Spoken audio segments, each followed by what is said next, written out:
No one wants to admit it, but most of us have felt it. Loneliness. It's a feeling that tells us that there must be something wrong with us. By its very nature, it tells us that we must be the only ones feeling this way. Society is social by nature. It doesn't seem normal to be alone. So what do? We avoid it. We hide our loneliness. We fill the voids no matter the cost. We surround ourselves with people. We fill the silence with noise. We go to parties and events, trying to act as if we belong there. We make sure we always look busy and social, using our phones and social media to look preoccupied. We make sure we have enough people following us on Instagram, and we count our phone contacts, reassuring ourselves that we have plenty of people in our life. We do whatever we can to fit in, drowning out our thoughts, morphing ourselves into whoever we need to be that day. And whenever someone does walk into our life, there's that sweet feeling of relief. Maybe this is it, the friendship or relationship that means you won't ever have to be alone again. But this is you we're talking about. It was never going to be that easy. Those friends who came along, they don't really appreciate you. You're not going to be anyone's best friend. That relationship, it still doesn't feel quite right. You're way more invested than they are. And at this point, you may as well be invisible. Maybe you're not special enough to be valued. Maybe deep down you're unlikable. And who needs friendships and relationships anyway? At the end of the day, we all just die alone. Let me stop you right there. I know it sucks to be alone, but have you ever really stopped to think about why you've never had great relationships? Because I hate to break it to you, but maybe it is you. And not because you're unlikable, but because you're afraid of being alone. I was 18 years old when my friends of 7 years cut me off and told me they didn't like me. At that point, I was constantly asking myself if there was something wrong with me, and I was really embarrassed that I had no friends. I would go onto social media and see groups of friends posting photos together, and I didn't want anyone to know that I was a loner, especially as I was just starting university. So when a guy started paying me attention and said that he wanted me to be his girlfriend, I said yes. When I was added into a WhatsApp group with a bunch of other people from university, I was relieved. I had a boyfriend and a social group. No one would think that I was alone. Every day I'd wake up, take the tube into busy London, I'd go on lectures, I'd go on nights out, or I'd go on dates with my boyfriend or hang out with his friends. My life back then looked a lot more social than it is now. I was always with people, and yet that period of my life was the loneliest I had ever felt. My first boyfriend showed a lot of red flags. He would tell constant white lies, talk to other girls behind my back, and him and his friends would call me a psycho for being paranoid about it. Well, hello there.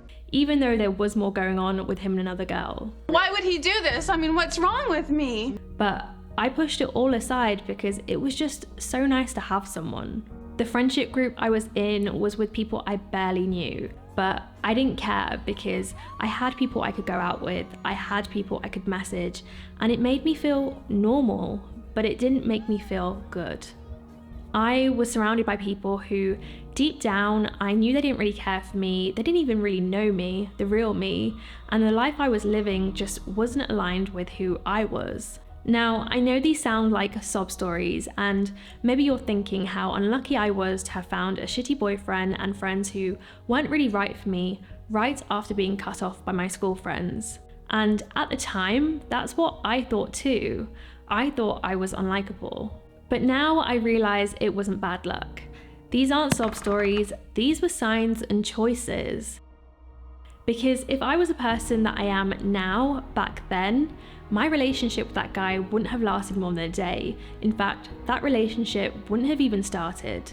If I was the person that I am now back then, I would have muted that WhatsApp group and I would have gone out and made my own friends.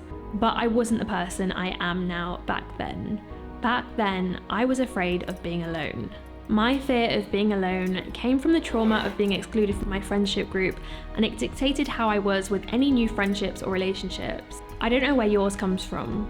If it's from childhood abandonment, never being chosen first for anything, a lack of self-confidence, or maybe you're just uncomfortable being alone because socially and culturally we've never been conditioned to be alone. But wherever this fear came from, it's the fear that's ruining your life. And here are 4 reasons why. The wrong company. If you're afraid of being alone, you will settle for anyone who wants to be in your company. But it took me a while to learn that surrounding yourself with the wrong people can actually make you feel more alone than actually being alone. That's why there's people who are in marriages who feel alone. That's why you can be in a room full of people and still feel alone. I have a video about having no friends and how it's an epidemic, and I hate some of the comments that I get on that video. Like, some people in the comments already have a wife or husband and say they have no friends. At least you have a companionship, so stop complaining. I'm sorry, but how does anyone have the right to tell someone how they should be feeling? It's not enough to simply be with someone. We want to be seen and understood. We want our emotional needs to be met, and we want to feel like we can be completely ourselves and still be accepted. And even if you have people in your life, if you don't get that, you'll still feel alone. But if you're afraid of being alone, you don't care.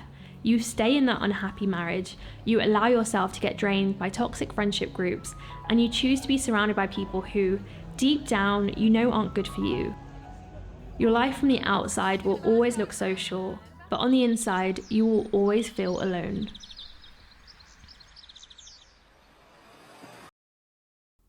People pleasing.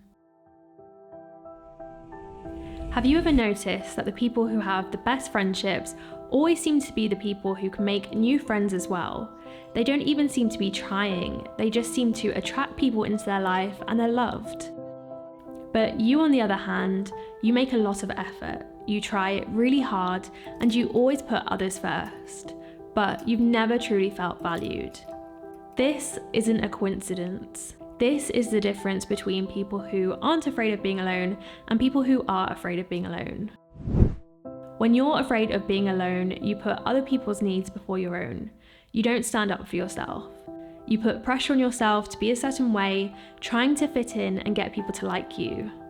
You people please, trying desperately to cling on.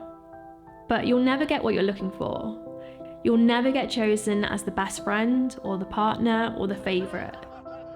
Your relationships won't be equal. The compromise will always come from you. And you'll never truly be yourself, which makes it impossible to build a real connection. And this is why I feel like I didn't have any friends at university, because I never let people truly get to know me.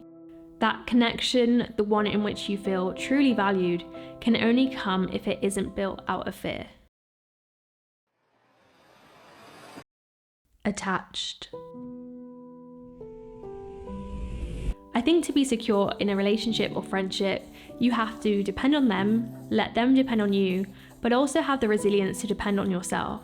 If you're afraid of being alone, this won't happen. The fear of abandonment will be so great that you get overly attached and rely on the other person.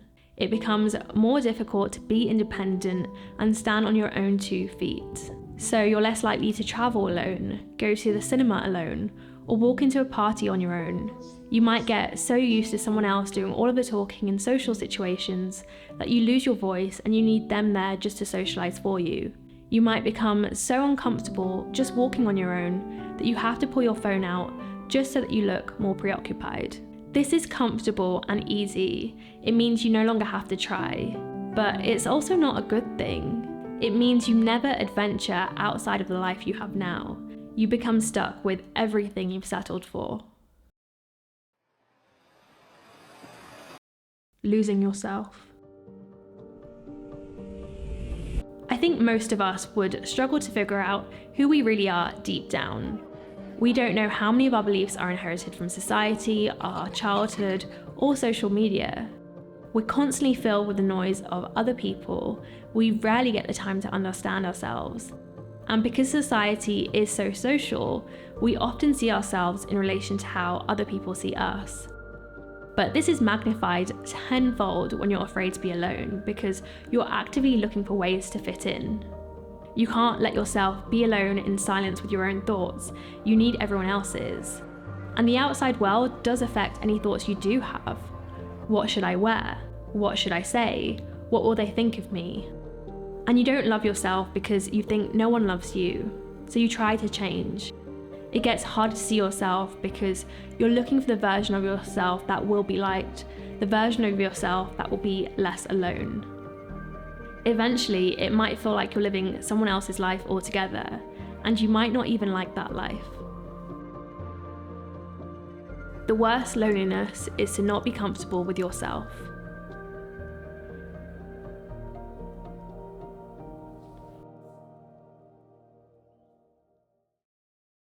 Everything began to change for me when I embraced loneliness, or rather not loneliness, but just being alone.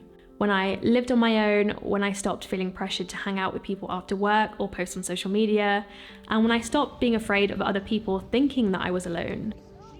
I'm not only happier and more content with who I am, but funnily enough, I actually have more friends now. Whether you're an introvert or extrovert, or someone who's independent or socially anxious, we all have this really deep need for connection, but that need shouldn't translate into fear. Being alone can be magical. It means you can recharge, reflect, do things that you enjoy without compromise, be independent, and love yourself without needing external validation. It means you can discover your interests, passions, dreams, and feelings. Being alone doesn't mean you'll be alone forever. Being alone can come and go as phases of your life, just like the moon. Some moments you'll grow closer to yourself, and other moments you'll enjoy meaningful connection with others. Being alone doesn't mean there's anything wrong with you. It's not a curse. Sometimes it can be a choice. And sometimes it's a choice you need to make.